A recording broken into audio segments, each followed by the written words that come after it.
이 우주는 참으로 요염한 여성입니다. 그녀는 나이를 계속해서 숨기면서 과학자들의 연구에 끊임없이 가짜 증거를 들이밀곤 하는데요. 우리에게 알려진 우주의 나이는 불과 138억 년이라고 천문학자들의 견해가 일치된 지 얼마 되지 않아 우주 저 깊은 곳에서 새로운 발견이 나오기 시작하면서 지금까지의 조사가 모두 막혀버렸습니다. 여러분 안녕하세요. 여기는 토픽입니다. 오늘은 이 우주보다 오래되었을지도 모르는 가장 오래된 천체에 대해 알아보겠습니다. 어떻게 그런 일이 있을 수 있을까요? 그럼 같이 생각해 볼까요?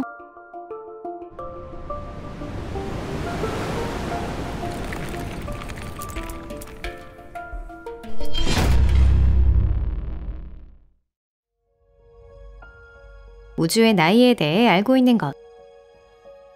이 우주의 나이는 138억 년이라는 출생 증명서를 쓰기 위해 과학자들은 많은 고민을 해야 했습니다. 천체뿐만 아니라 시공간을 포함한 우주 전체의 나이를 정하는 것은 그리 쉬운 일이 아닌데요. 현재 천문물리학자들은 이 우주가 계속 팽창하고 있다는 견해에 일치하고 있습니다. 항성이나 행성, 은하는 조금씩 서로 멀어지고 있습니다. 지구의 하늘에서 하나의 빛도 보이지 않는 날이 온다는 것이죠. 물론 그때까지 살아있을 때의 이야기입니다. 자, 우주가 팽창하고 있다면 그 과정에는 기준점이 있습니다. 일반적으로 우리를 둘러싼 모든 존재의 시작으로 여겨지는 것은 빅뱅입니다.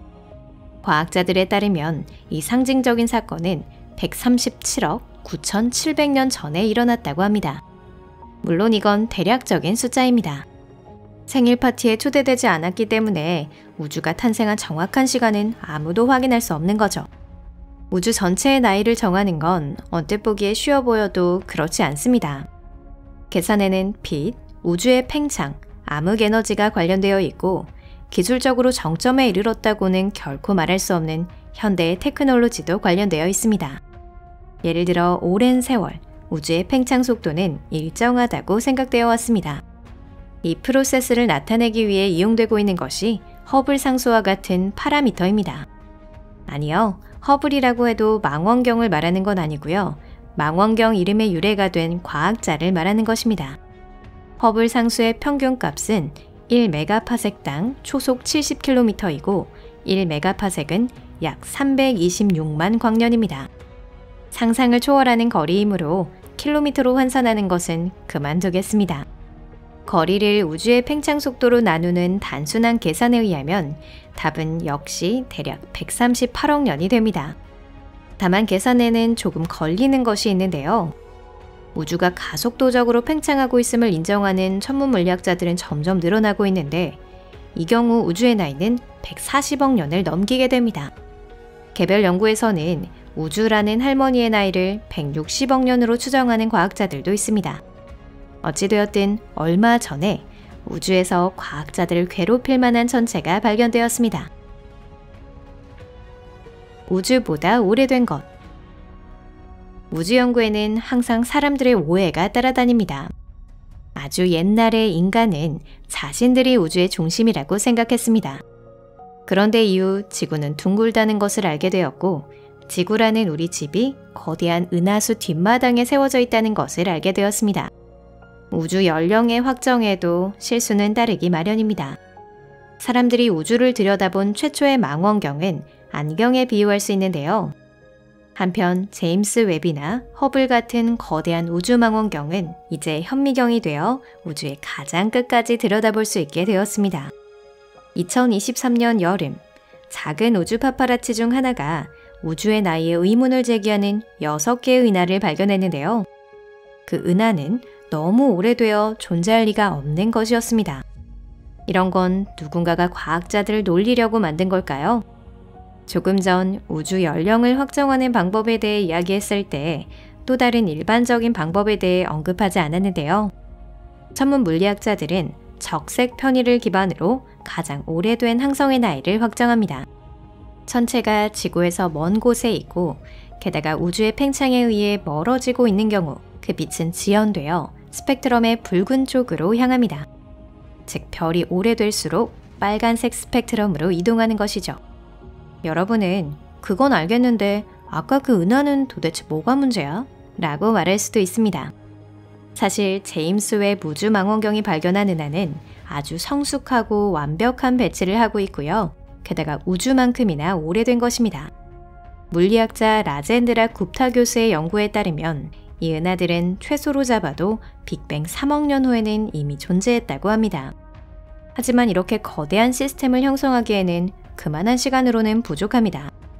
우주 연구에 근거하면 이렇게 젊은 우주는 가스나 먼지 등 항성을 만들기 위한 재료가 되는 요소로 채워져 있었습니다.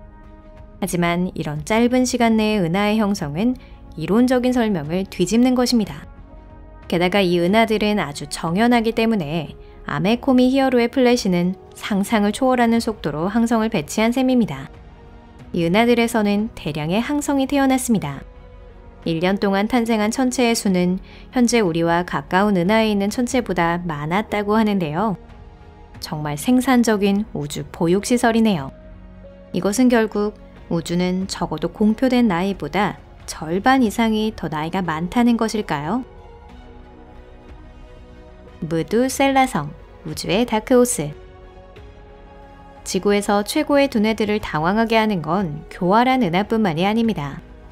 각각의 항성을 관찰하다 보면 답을 찾기보다 더 많은 의문이 생기기도 하기 때문인데요.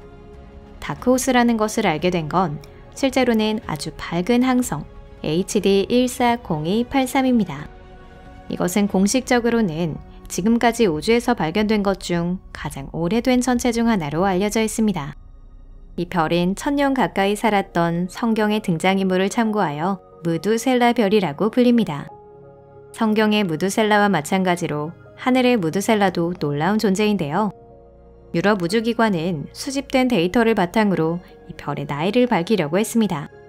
가장 짧게 잡아도 이 별은 160억 살을 맞이하는 것이 분명했습니다. 그리고 또다시 천문 물리학자들은 당황하고 말았죠. 연구에 따르면 이 거대한 별은 수소와 헬륨으로 구성되어 있으며 철은 지극히 조금밖에 포함되지 않았습니다. 이건 이 별이 고령이라는 것을 보여줍니다.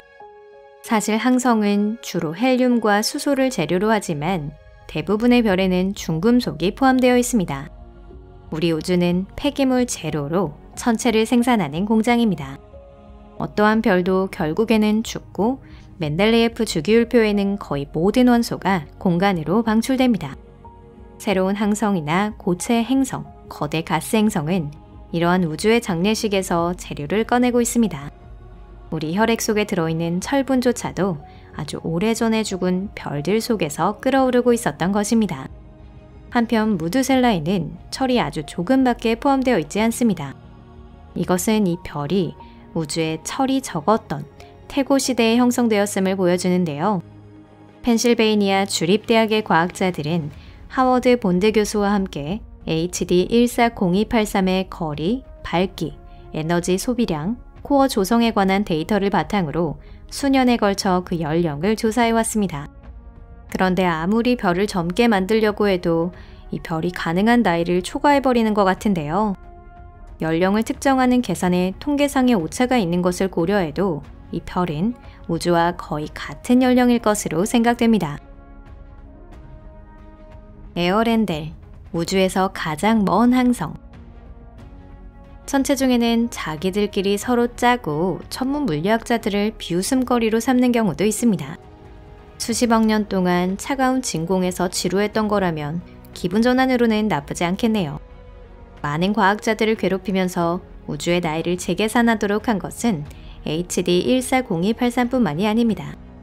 존재할 리가 없는 별이 또 하나, 우주의 맨 끝에서 우리에게 붉은 빛을 보내고 있습니다.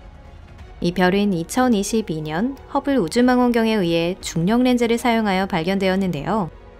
과학자들은 정식 명칭 WHL0137-LS가 바라는 빛의 적색 편의를 조사했습니다. 에어렌델은 아주 밝고 거대한 별로 그 빛은 7배까지 퍼져갑니다. 이건 우리에게 도달할 때까지 아주 긴 거리를 여행할 수밖에 없었다는 것을 증명하는데요. 이 빛이 항성에서 발하기 시작한 것은 우주 탄생으로부터 불과 9억 년 후의 일입니다. 별 형성에 필요한 모든 시간을 고려하면 우주의 기준으로는 아주 한순간이라고 할 수 있죠.